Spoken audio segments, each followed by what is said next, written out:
আল্লাহ তাআলা দরবারে শুকরিয়া যে মহান মুনিব আমাদেরকে সালাতুল জুমা আদায় করার জন্য মসজিদের মধ্যে আসার এবং বসার, নামাজের পূর্ব মুহূর্তে কোরআন সুন্নাহর আলোকে কিছু কথা বলার এবং শুনবার মতো হিম্মত, শক্তি, তৌফিক, ধৈর্য দান করলেন। সেই মালিকের দরবারে শুকরিয়া। জবান খুলে সকলে বলছে আলহামদুলিল্লাহ।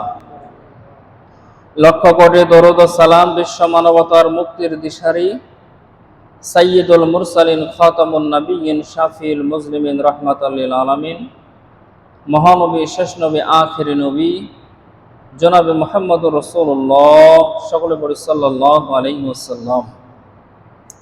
সম্মানিত মুসল্লিন ইকরাম, আজকের জুমায় আমরা কুরবানি সম্পর্কে আলোচনা করব ইনশাআল্লাহ। এবং জিলকদ মাসের আমরা শেষ প্রান্তে আছি, সামনে জিলহজ মাস। জিলহজ মাসের প্রথম দশকের কিছু আমল আছে, এই আমলগুলো সম্পর্কে আপনাদেরকে সংক্ষিপ্ত ধারণা দেওয়ার চেষ্টা করব ইনশাআল্লাহ।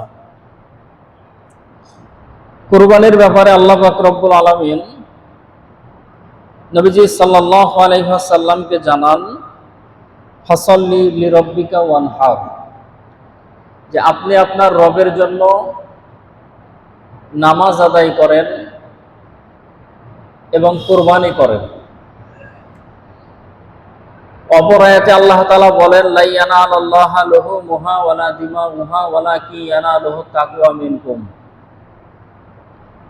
যে কুরবানির পশুর রক্ত, গোশত, খুর কোনো কিছুই আমি আল্লাহ তাআলার কাছে পৌঁছে না, শুধু পৌঁছে বান্দার তাকওয়া। অতএব সামনে যে কুরবানি আসতেছে, এই কুরবানি করার আগে আমাদেরকে নিয়াত পরিশুদ্ধ করতে হবে। সাহাবায়ে কেরাম রাদিয়াল্লাহু তাআলা জিজ্ঞেস করলেন, ইয়া রাসূলুল্লাহ, কুরবানি কি? নবীজি সাল্লাল্লাহু আলাইহি ওয়াসাল্লাম বললেন, কুরবানি হলো তোমাদের পিতা হযরত ইব্রাহিম আলাইহিস সালাতু ওয়াস সালামের সুন্নাত। কিন্তু কুরবানি করা যাদের সামর্থ্য আছে তাদের উপরে কুরবানি করা হচ্ছে ওয়াজিব। আল্লাহ নবী সাল্লাল্লাহু আলাইহি ওয়াসাল্লাম বললেন সুন্নাত, কুরবানি করা ওয়াজিব। বিষয়টা কেমন? সুন্নাত মানে হচ্ছে পদ্ধতি, নিয়ম। ইব্রাহিম আলাইহিস সালাতু ওয়াস সালামের সুন্নাত মানে ইব্রাহিম আলাইহিস সালাতু ওয়াস সালামের এটা পদ্ধতি। আর আল্লাহ তাআলার বিধান যেরকম আছে, ফরজ আছে, ওয়াজিব আছে, তো কুরবানি হলো ওয়াজিব ইবাদত। সামর্থ্য অনুযায়ী যাদের সামর্থ্য থাকবে তাদেরকে কুরবানি করতে হবে, এটা হলো ওয়াজিব। নেশাবের পরিমাণ সম্পদের যদি মালিক হয়, তার উপরে কুরবানি ওয়াজিব। 7.5 ভরি সোনা বা 52.5 ভরি রূপা, আগে 7.5 ভরি স্বর্ণের দাম যা ছিল, 52.5 ভরি রূপার দাম তা ছিল। এই জন্য এটা কুরবানিরও নেশাব, যাকাতেরও নেশাব। তবে যাকাতের নেশাব হলো 1 বছর ঘুরে তারপরে যাকাতটা ফরজ হয়, আর কুরবানির নেশাব হলো 3 দিন, অর্থাৎ জিলহজ মাসের 10, 11 এবং 12, এই 3 দিন যদি কারো কাছে 52.5 ভরি চাঁদির যে দাম, এই পরিমাণ টাকা বা এই পরিমাণ অর্থ সম্পদের যদি সে মালিক হয়, তার ঘর বাড়ি ব্যবহৃত যে জিনিস আছে এগুলো বাদ দিয়ে অতিরিক্ত যদি 52.5 ভরি রূপার যে দাম, সেই পরিমাণ টাকার যদি সে মালিক হয়, নারী হোক বা পুরুষ হোক, যে মালিক হবে, এই 3 দিনের মধ্যে তার উপরে কুরবানি করা ওয়াজিব। এটা হলো কুরবানির নেশাব। এখন আমাদেরকে হিসাব করতে হবে কার কতটুকু সম্পদ আছে। যদি কারো সম্পদ থাকার পরে যদি কুরবানি না করে, তাহলে ওয়াজিব তরক করার গুনাহ হবে। নবীজি সাল্লাল্লাহু আলাইহি ওয়াসাল্লাম বলেছেন যে যার কুরবানি করার সামর্থ্য আছে কিন্তু সে ইচ্ছাকৃতভাবে কুরবানি করলো না, সে যেন আমাদের ঈদগাহে না আসে। আল্লাহ তাআলা বললেন ফাসাল্লি লি রাব্বিকা ওয়ানহার, যে আগে রবের জন্য নামাজ পড়তে হবে, তারপরে কুরবানি। এই নামাজ যদি আপনি 5 ওয়াক্ত নামাজ ধরেন, এর ব্যাখ্যা আছে।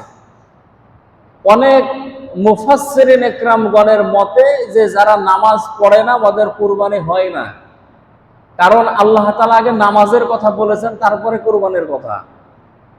এখন আমরা ছোট মানুষ, এত শক্ত করে এই ফতোয়া দিতে পারি না, কারণ যারা কুরবানি দেয় এর মধ্যে 75% মানুষ নামাজ পড়ে না, তারা কুরবানি দেয়।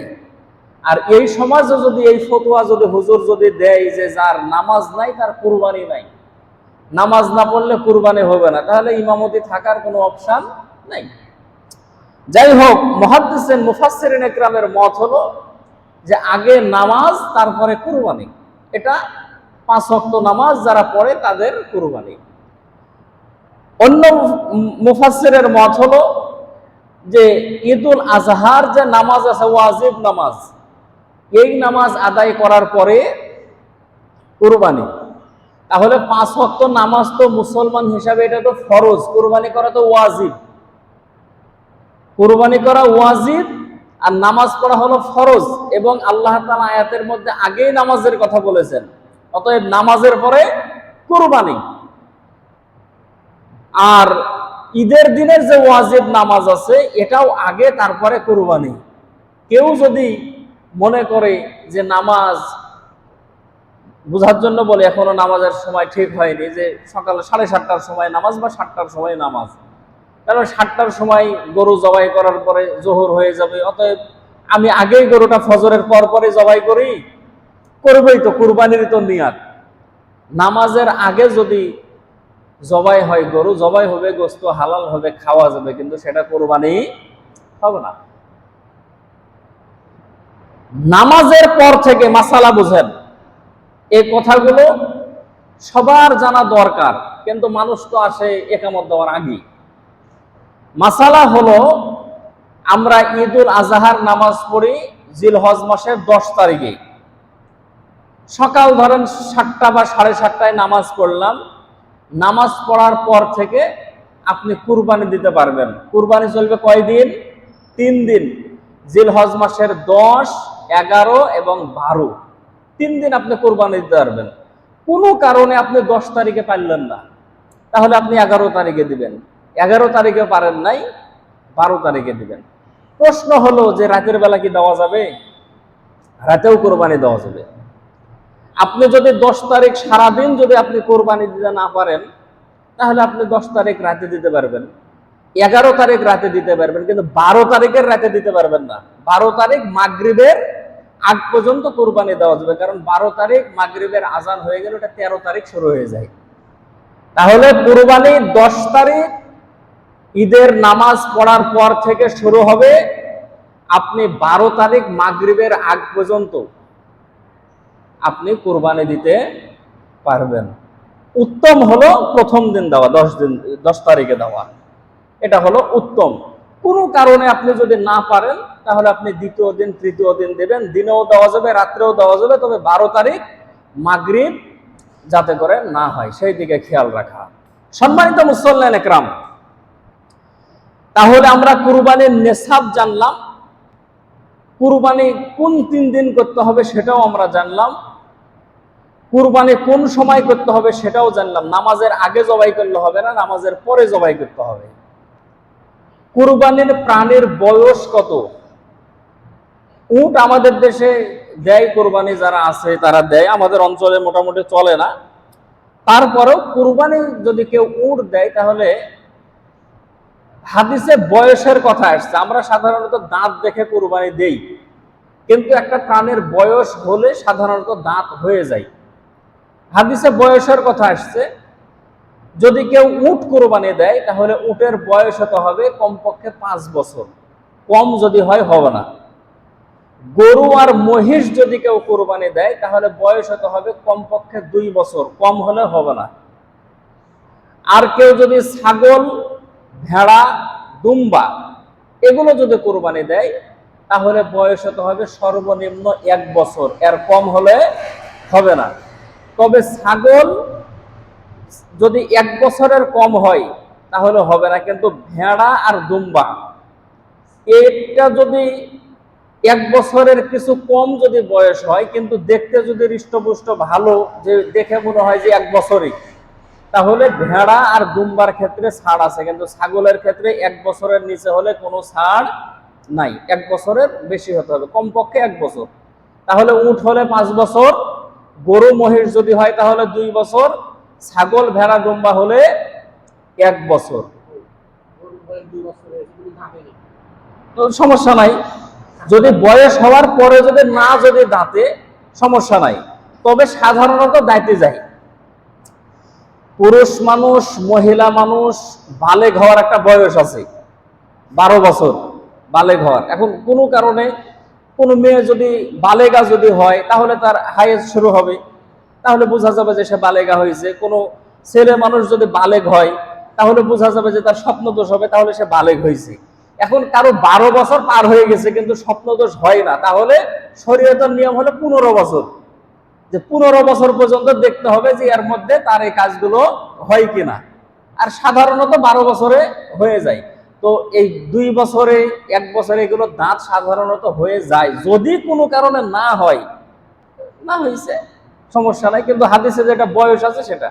তবে যদি আপনি কিনতে যান বাজারে, তাহলে বাজারে তো এখন বাপ বেটা দালাল, এগুলো বলতেও খারাপ লাগে, শুনতেও খারাপ লাগে, যে ওই কিনতে যদি আপনি যান তাহলে আপনাকে নির্দিষ্ট বয়সটা হয়তো ওইভাবে বলবে না। আর ওরাও কিন্তু মাসালা জানে, ওরাও তো কোনো মসজিদে নামাজ পড়ে, ওরা বলবে না না না থাকলে কি হবে, বয়স হয়ে গেছে।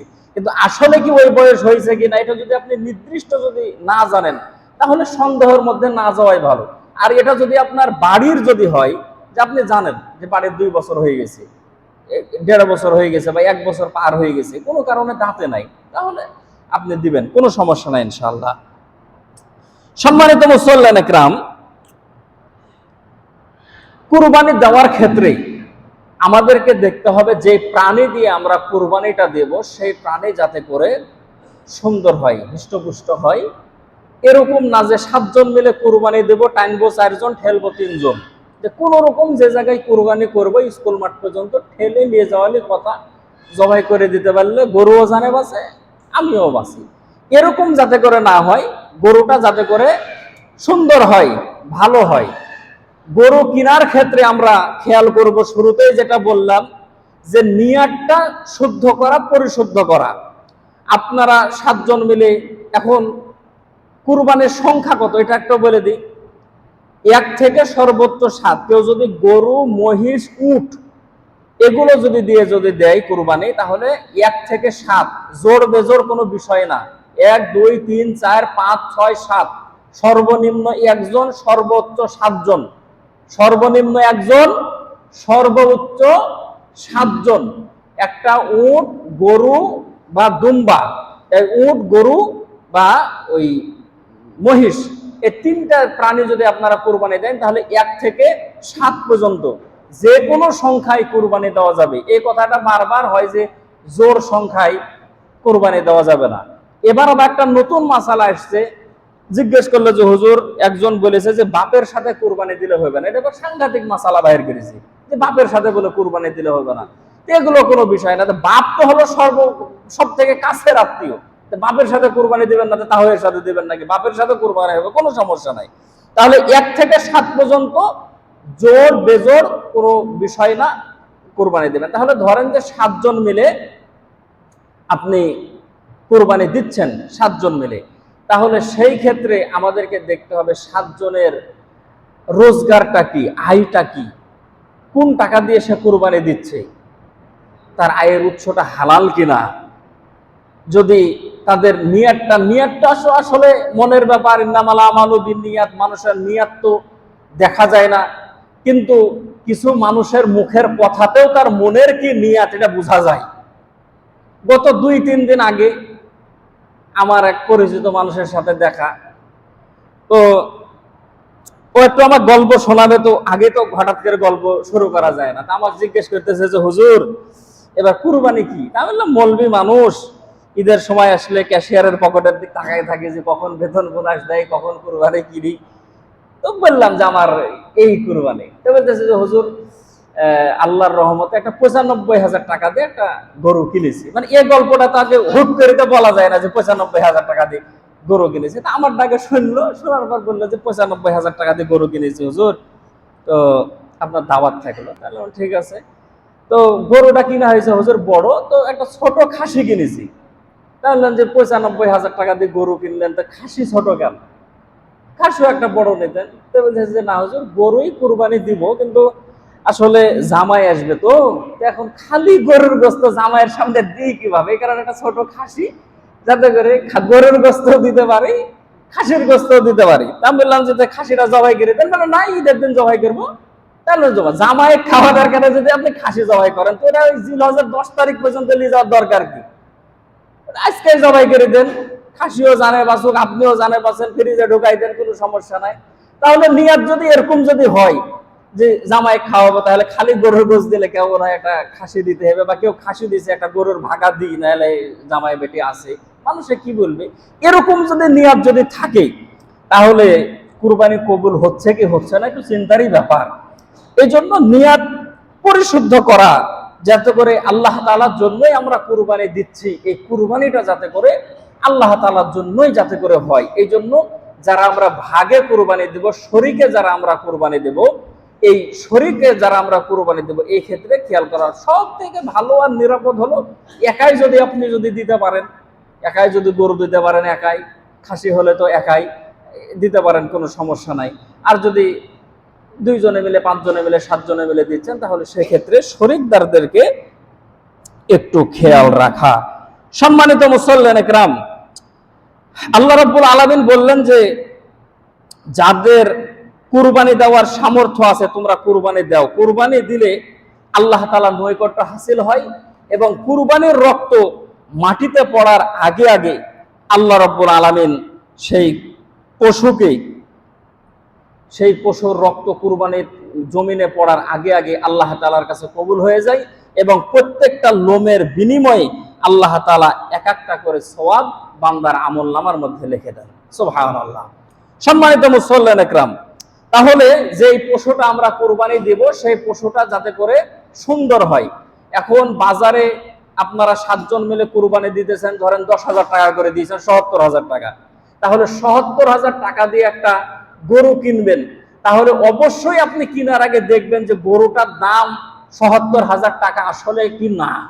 আপনি বললেন যে না হুজুর, দেখতে সুন্দর হলে নেওয়া যায়, তাহলে গরুটার দাম লাগবে আসলে 50,000 টাকা। দেখতে সুন্দর তাই বলে কি আপনি 77,000 টাকায় দিবেন? বিষয়টা তা না।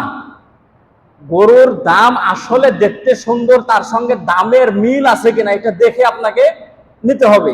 অনেকে আছে যে, আবার অনেকে আছে যে ওজন করে যে কয় মন হবে, 3 মন হবে কি না, যে 77,000 টাকা দিয়ে কিনলাম 3 মন গোস্ত হবে কি না। ওই বাড়িতে এসে ধরেন একটা শখ আঁকাইছে যে 7 জন মিলে কুরবানি দিতেছি, আর তাক করে নিয়েছে যে 3 মন গোস্ত হবে। এখন কোনো কারণে জবাই করার পর দেখতেছে যে গোস্ত 10 কেজি কম। ওই বাইরে পরে গল্প করে এবার কুরবানি দিয়ে পত্তা হয়নি, কেন যা তাক করেছিলাম তা হয়নি।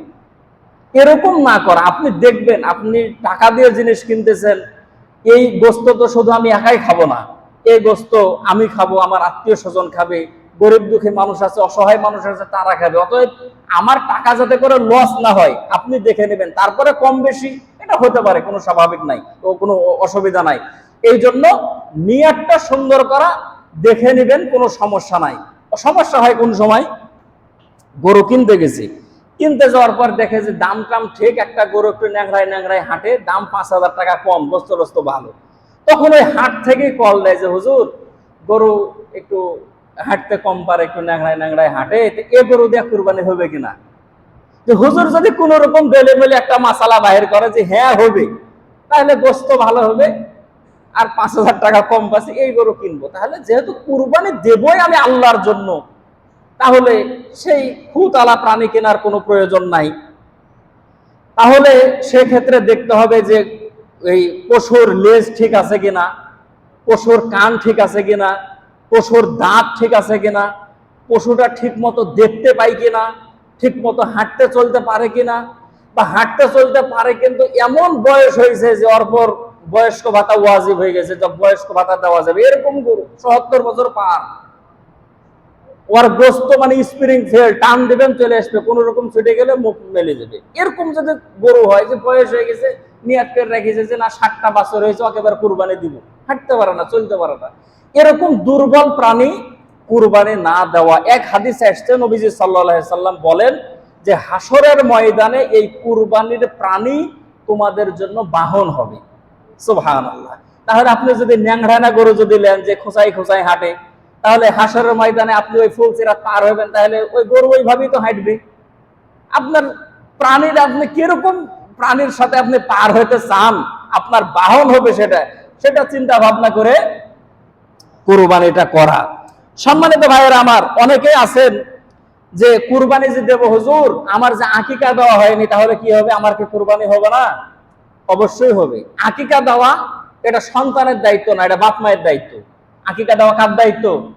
বাবা মায়ের দায়িত্ব। আমার সন্তান যে হয়েছে, এই সন্তানের আকিকা দেওয়ার দায়িত্ব হচ্ছে আমার, এটা আমার বাপেরও না, ওই সন্তানেরও না, এই দায়িত্ব হচ্ছে বাবা হিসাবে আমার। কোনো কারণে, অর্থনৈতিক সংকটের কারণে বা গাফেলতির কারণে আমি আমার সন্তানের আকিকা দেই নাই, এটা আমি বাবা হিসাবে, এটা আমি আমার দায়িত্ব পালন করি নাই। কিন্তু আমার সন্তান যখন বড় হবে, তখন আমার সন্তানের আকিকা দেওয়া নাই বলে কি সে কুরবানি করতে পারবে না? অবশ্যই কুরবানি করতে পারবে, কোরবানি দিতে পারবে, কোনো সমস্যা নাই। আকিকা যে তার হয় নাই, সে আকিকা কোনো এক সময় করে নেবে। আকিকা প্রথমে 7 দিনে দেওয়া সুন্নাত, 7 দিনে যদি না পারে 14 দিনে দিবে, 14 দিনে যদি না পারে 21 দিনে দিবে, 21 দিনে যদি না দিতে পারে তাহলে যে কোনো এক সময় আকিকা দিয়ে নেবে, হয়ে যাবে। এটা বাবার দায়িত্ব। বাবা যদি কোনো কারণে যদি দিতে না পারে, তাহলে সন্তান বড় হওয়ার পরে সন্তান নিজের আকিকা নিজে দিতে পারে, কোনো সমস্যা নাই। আবার আরেকটা মাসালা, যে সন্তান বলতেছে যে হুজুর আমার বাপ আমার আকিকা দিতে পারে নাই, আমি আকিকা দেব, কিন্তু আমার বাপেরও যে আকিকা দেওয়া ছিল না, তাহলে বাপের যে আকিকা দেওয়া ছিল না আমার কি দেওয়া যাবে? আপনার বাপের আকিকা দেওয়ার দায়িত্ব ছিল আপনার দাদার, আপনার দাদা দিতে পারে নাই, এই দায়িত্ব আপনার না, আপনার সামর্থ্য হয়েছে আপনি দিতেন, যদি টাকা আরো বেশি থাকে তো বাপেরটা সুবিধা দিয়ে দেন, কোনো সমস্যা নাই। তাহলে কারো যদি আকিকা দেওয়া নাও থাকে, সেও কুরবানি দিতে পারবে। তারপরে কথা হলো যে কুরবানির পশুর সাথে আকিকার ভাগ দেওয়া যাবে কিনা? দেওয়া যাবে। এই রমজান মাস আসলে আর কুরবানি আসলে দেশে এত মৌলবি আর এত ফতোয়া, এখন ফেসবুক বলেন আর ইউটিউব বলেন, মৌলবিরা বসে আছে খালি ফতোয়া লিয়া, 7 ভাগে কুরবানি হবে না, এটা থেকে আবার সরিয়ে গেছে, এসে বলতেছে যে না 7 ভাগে হবে, 7 পরিবারে হবে না। সময় আছে, আবার আসবে, এমন এক সময় আসবে যারা বলবে যে না 7 ভাগেও কুরবানি হবে। আস্তে আস্তে আস্তে আস্তে মত চেঞ্জ হচ্ছে। তো তারপরে কুরবানির পশুর সাথে আকিকা দেওয়া যাবে না, বহুত ধরনের মাসালা মাসাইল নিয়ে এই রমজান মাসে আর এই জিলহজ মাসে, জিলকদ মাসে হুজুররা এসে হাজির হয়, মানুষের ভিতরে বিভ্রান্তি ধরায়। কুরবানির পশুর সাথেও আকিকা হবে, কোনো সমস্যা নাই। ছেলে যদি হয় তাহলে 1 ভাগ দিতে হবে, আর এই মেয়ে যদি হয় তাহলে 1 ভাগ, আর ছেলে যদি হয় তাহলে 2টা অংশ, 2 ভাগ। তাহলে একটা গরু যদি কেউ যদি আকিকা দেয়, তাহলে ওর যদি 3টা বেটা যদি থাকে আর 1টা বেটি যদি থাকে, তাহলে 3 বেটার 1 বেটির 1 গরু দিয়ে আকিকা দিতে পারবে। সোজা হিসাব, সহজ হিসাব বুঝাই দিলাম। আর যদি ছাগল দিয়ে যদি দিতে চাই, তাহলে মেয়ে হলে 1টা, ছেলে হলে 2টা। আবার এখন কেউ কেউ ফতোয়া বাহির করেছে যে হুজুর গরিব মানুষ, বেটা হয়েছে, একটা ছাগল দিয়ে হবে না, কোন হুজুর বলে ফতোয়া দিয়েছে বাহির করেছে, তো একটা ছাগল দিয়ে আকিকা মেয়ের হবে, কিন্তু ছেলের হবে না। আর গরুর সাথে দিলে 2টা অংশ দিতে হবে। এখন ওসিয়তের কুরবানি যদি থাকে, আপনার বাবা আপনাকে 1 বিঘা জমি দিয়ে গেছে যে বেটা যতদিন তুই বেঁচে থাকবি এই জমির টাকা যা আছে দান সদকা করবি, কুরবানি দিবি। ওসিয়তের কুরবানি যদি থাকে, তাহলে সেই কুরবানির গোশত পরিবারের মানুষ খেতে পারবে না, সেই গোশত পুরাটাই বিতরণ করে দিতে হবে।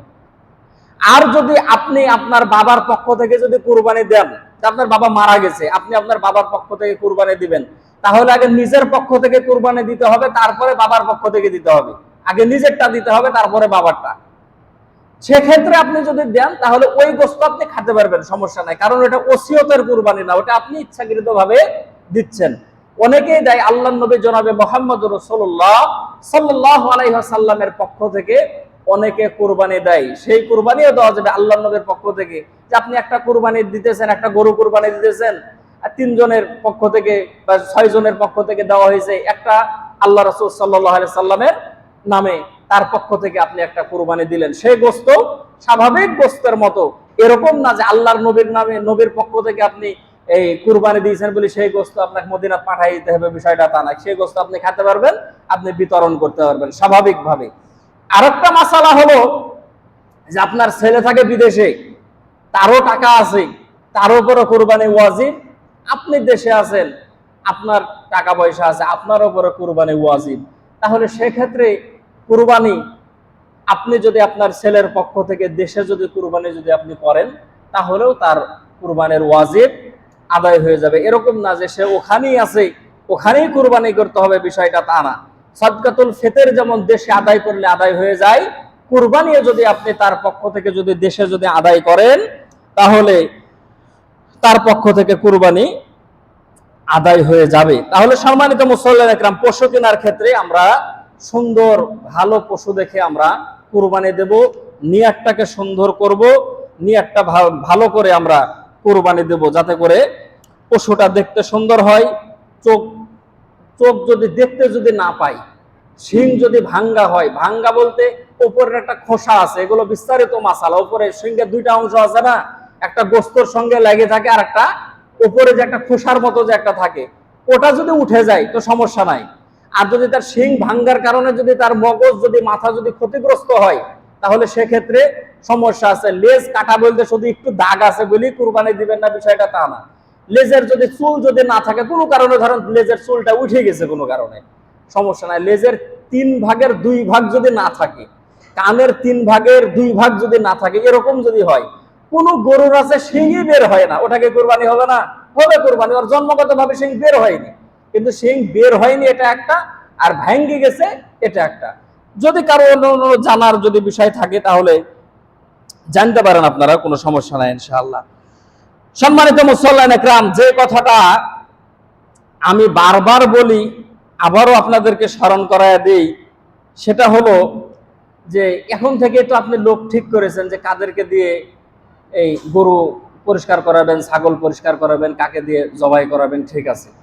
তবে শরীয়তের মাসালা হলো যে কুরবানি নষ্ট হওয়ার যে কয়েকটা কারণ আছে, এর মধ্যে এ কারণ আছে যে আপনি যদি কুরবানির গোশত যদি পারিশ্রমিক হিসাবে দেন বা যদি বিক্রি করেন, তাহলে আপনার কুরবানি বাতিল।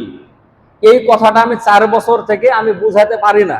আপনারা মনে করেন যে হুজুর আপনি গরু জবাই করেন, গরু জবাই করলে কটা টাকা পাবেন, এই কারণে হয়তো ঘুরাই ঘুরাই এই কথাটা বলেন। বিষয়টা তা না। বিষয় হলো যাকে দিয়ে আপনি গরু জবাই করে নিবেন, আমার দিয়ে নিতে হবে, বিষয়টা তা না। আপনি যাক দিয়েই নেন, তাকে আপনি পারিশ্রমিক দিবেন। যাকে দিয়ে আপনি গরুর গোশত করে নিয়েছেন, চামড়া ছেলে নিয়েছেন, তাকে আপনি পারিশ্রমিক দিবেন। আপনি যদি না যদি দেন, এর বিনিময়ে যদি আপনি গোশত দেন, শরীয়তের স্পষ্ট কথা, কুরবানি নষ্ট হয়ে যাবে। তাহলে এই কথাটা কেন আপনারাও বুঝেন না বা আমি বুঝাতে পারি না? আপনি ৭৭,০০০ টাকা দিয়ে আপনি গরু কিনতে পারলেন, তাহলে আর ১,১২০০ টাকা আপনি এই মানুষগুলোকে দিতে পারবেন না? অবশ্যই পারবেন। আর ২০০ করে টাকা তুলেন, 7 জনে আর ১৪০০ টাকা উঠান, আর ১,৫০০ টাকা ২,০০০ টাকা উঠান। কুরবানিটা যাতে করে সঠিক হয়। আপনি গোশত, যারা গোশত করলো তাদেরকে কি গোশত দিবেন না? হ্যাঁ, তাদেরকেও আপনি গোশত দিবেন, তাদেরকে আপনি গোশত দিবেন, আপনি তাকে আত্মীয় হিসাবে গোশত দিবেন। ইমাম সাহেব দিয়ে জবাই করে নিয়েছেন, মুয়াজ্জিন সাহেব দিয়ে জবাই করে নিয়েছেন, হাজী সাহেব দিয়ে জবাই করে নিয়েছেন, তাকে আপনি গোশত দিবেন, তার সাথে আপনার সম্পর্ক ভালো, আত্মীয় হিসাবে তাকে আপনি গোশত দেন, সমস্যা নাই। কিন্তু তাকে দিয়ে যে আপনি কাজ করায় নিয়েছেন, এর পারিশ্রমিক তাকে দিতে হবে। আপনি গোশত দিয়ে দিলেন, একজনকে দিয়ে আপনি কাজ করায় তাকে আপনি 1.5 কেজি 2 কেজি গোশত দিয়ে নিলেন। গোশতটা সবাইকে আপনি কি 2 কেজি দিয়েছেন? সবাইকে আপনি 2 কেজি দেননি, সবাইকে আপনি 1 পোয়া দিয়েছেন, 100 গ্রাম দিয়েছেন। তাকে আপনি 2 কেজি দিলেন কেন? তাকে দিয়ে আপনি কাজ করায় নিয়েছেন, এই জন্য 2 কেজি দিলেন। তাহলে তাকে তো আপনি এটার বিনিময় দিলেন, এটার পারিশ্রমিক দিলেন। কুরবানির পশুর গোশত দিয়ে পারিশ্রমিক দেওয়া যায় না, কুরবানি নষ্ট হয়ে যাবে।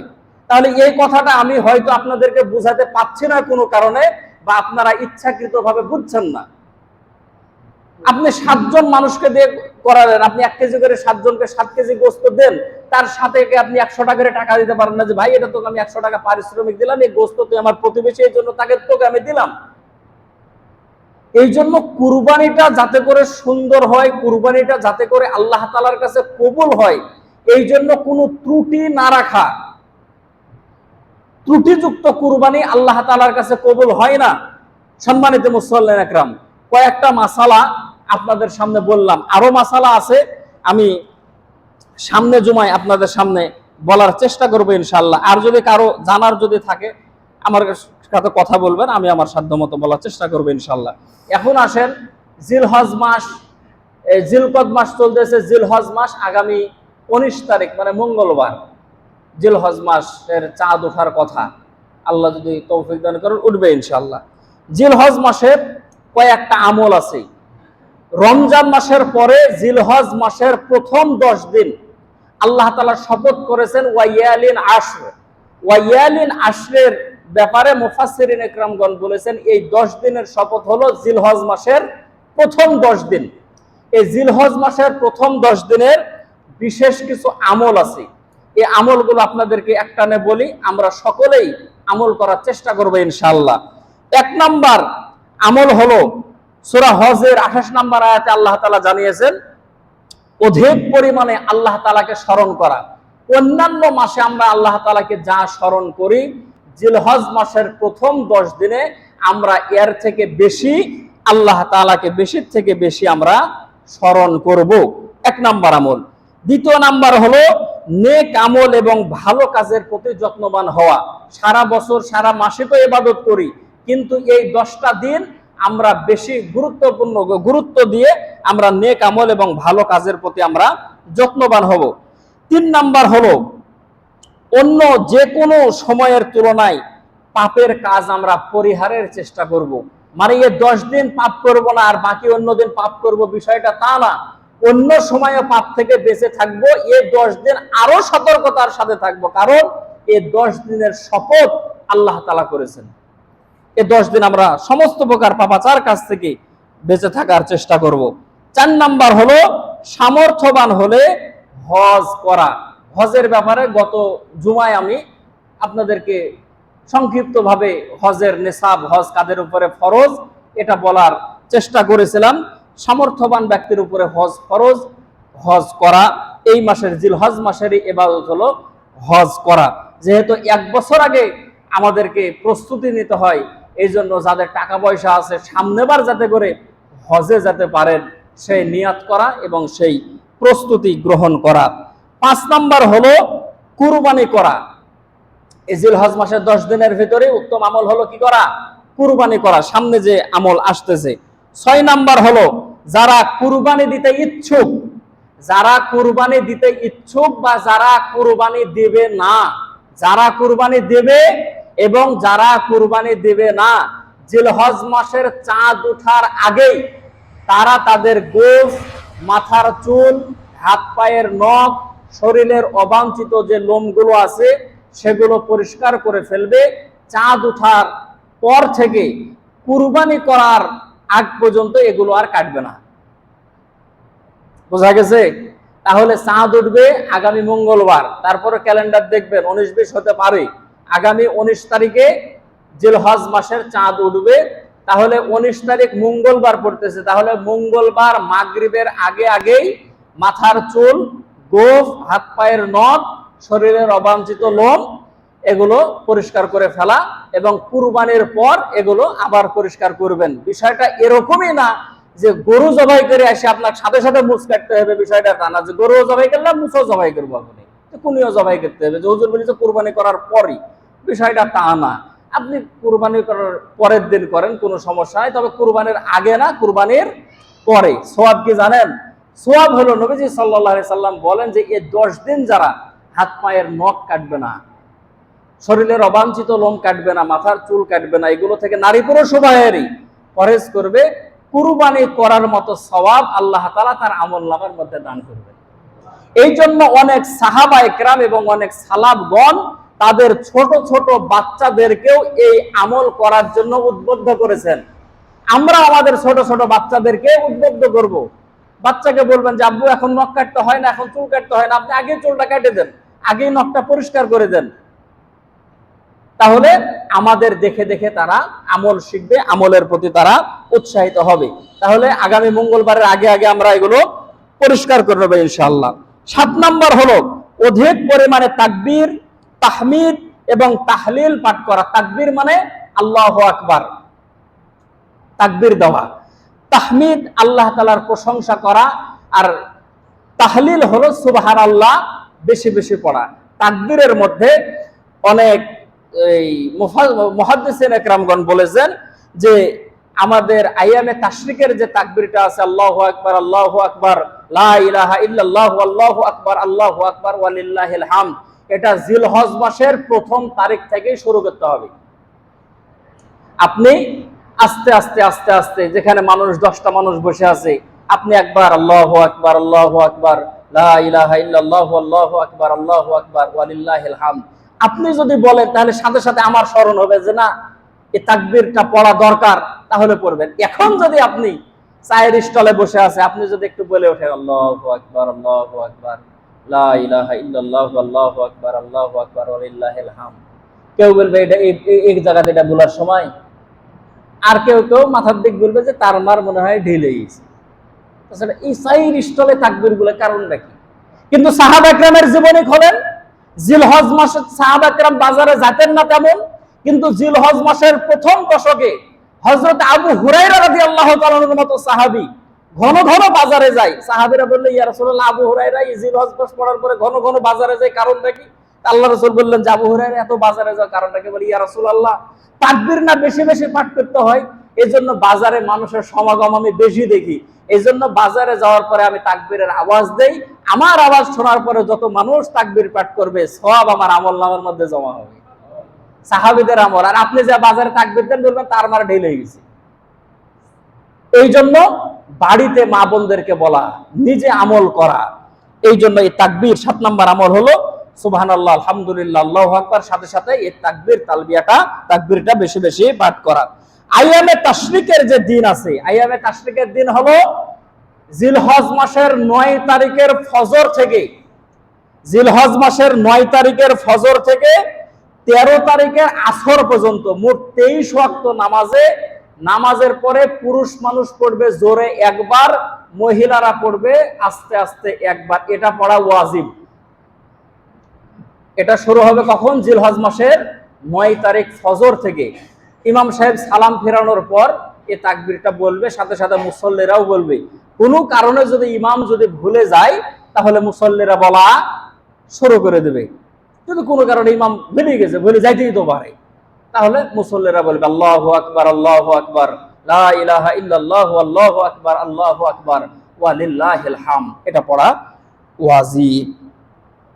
9 নম্বর আমল হলো আরাফার দিন রোজা রাখা, অর্থাৎ 9 জিলহজ আরাফার দিন এটা রোজা রাখা। এটা নিয়ে আরেক বিতর্ক যে আরাফার দিন সৌদি আরবে হচ্ছে একদিন, আর আমাদের দেশে আরেক দিন হচ্ছে। শোনেন, তালবিয়ার যে হাদিস আসছে, সময় শেষ, তালবিয়ার যে হাদিস আসছে, আরাফার দিন থেকে তালবিয়া শুরু।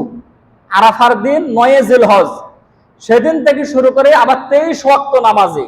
তাহলে এটা 8 তারিখে শুরু করলে 23 ওয়াক্ত হবে না, 9 তারিখে শুরু করে ওই 13 তারিখের আসরে শেষ করলে 23 ওয়াক্ত। হিসাব করা দরকার। 9 তারিখের ফজরে যদি আপনি শুরু করেন, তাহলে 13 তারিখের আসরে গিয়ে 23 ওয়াক্ত শেষ হবে। তাহলে ওই দেশের চাঁদ অনুযায়ী তাদের আরাফা আগে হয়েছে, কিন্তু আমাদের দেশের চাঁদের হিসাবে 9 জিলহজ যেহেতু তাদের একদিন পরে হচ্ছে, অতএব আমাদের হিসাবে আমাদেরকে 9 জিলহজ অর্থাৎ ঈদের আগের দিন রোজা রাখা, এটাই হচ্ছে ইয়াউমুল আরাফার রোজা, 9 জিলহজের রোজা। সওয়াব কি? আল্লাহ রাসূল সাল্লাল্লাহু আলাইহি সাল্লাম বলেন, কেউ যদি 9 জিলহজের একটা রোজা যদি কেউ রাখে, একটা রোজা, দুটা না, একটা রোজা যদি কেউ রাখে, তাহলে আল্লাহ রাসূল বলেন যে আমি আশা রাখি যে তার পিছনের 1 বছরের এবং সামনের 1 বছরের 2 বছরের গুনাহ আল্লাহ মাফ করে দিবেন। এই হাদিস ছাড়া আর জীবনে কোনো হাদিস আপনি পাবেন না যে সামনের 1 বছরের গুনাহ মাফ হবে, পাবেন পিছনের ৭০ বছরের গুনাহ মাফ, ১ বছরের গুনাহ মাফ, ৩ বছরের গুনাহ মাফ, সারা জীবনের গুনাহ মাফ। কিন্তু পিছনের তো মাফ হবে, সামনের ১ বছরের গুনাহ আল্লাহ তাআলা মাফ করে দিবে যদি এই জিলহজ মাসের ৯ তারিখের একটা রোজা যদি রাখতে পারেন। যাদের ভিতর ওয়াসওয়াসা বেশি, ৯ তারিখে রোজা রাখলে হয় কি হয় না, কবুল হবে কি হবে না, আপনি ২ দিনই রাখেন। তবে কেউ যদি একটা রোজা যদি রাখতে চান, তাহলে ঈদের আগের দিন ৯ জিলহজ আমরা রোজা রাখবো, আমরাও রাখবো, মা বোনদেরকেও বলবো ইনশাআল্লাহ। ১০ নম্বর আমল হলো ঈদের দিনের যে সুন্নত আছে সেগুলো পালন করা। আগের জুমায় আমরা বলে দেবো কি কি সুন্নত আছে ইনশাআল্লাহ। আল্লাহ রাব্বুল আলামিন ভুল এবং ত্রুটি মাফ করে সঠিক কথাগুলো অনুযায়ী আমল করার তৌফিক দান করুন, বলেন আমিন।